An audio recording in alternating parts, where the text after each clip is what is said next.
Are you in the loop of describing your life completely only based on negative experiences? This is a thought distortion. It's called overgeneralizing. Mindport has an absolutely wonderful little breakdown of what overgeneralizing means. So let's go through it a little bit and see if it's something that you have found yourself in a loop of, and maybe you can get yourself out of it.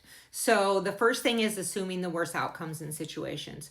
You're always assuming you're not going to have a good time. You're always assuming that you're not going to be able to get this promotion, that things are never going to work out. The other thing is thinking that one mistake indicates all future attempts. If you didn't do it the first time, then you're never going to be able to do it. That's the thought distortion. Thinking that you cannot do anything right. A lot of negative self-talk comes with this. When you overgeneralize situations like, I'm always uncomfortable in crowds, I always mess up my words, I never make friends. These are the loops of the always and the nevers that usually get us in trouble when we're trying to work on self-esteem. The other thing is avoiding certain situations or people based on the assumption of what they're going to do or what you think you're going to do. So that's overgeneralizing. I don't like to hang out with these certain people because I don't have anything in common with them. But that's the best way to open your worldview, right? And then the other part of overgeneralizing is seeing that one negative experience has a never-ending pattern for you. So overgeneralizing is really hard when you are tackling a challenging or hard situation in life. If you've lost your job, if you're struggling with finances, if you're struggling to get along with your coworkers, if you are not getting along with your partner, it's really easy to say every day is a bad day.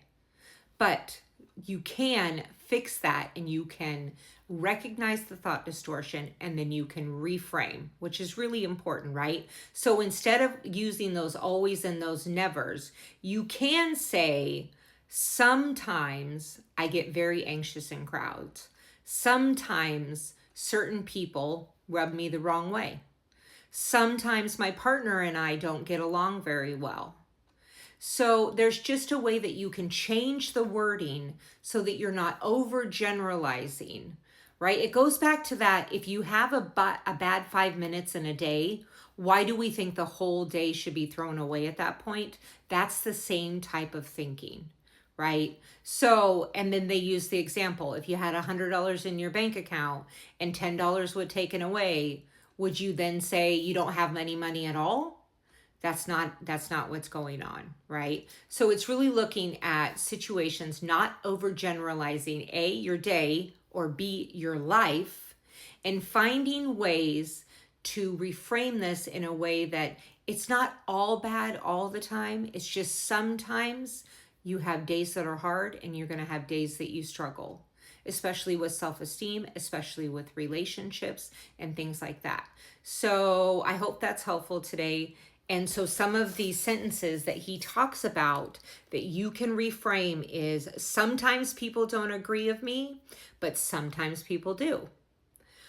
The other one is, I'm not always tactful in social situations, and I'd like to be, and then sometimes I am.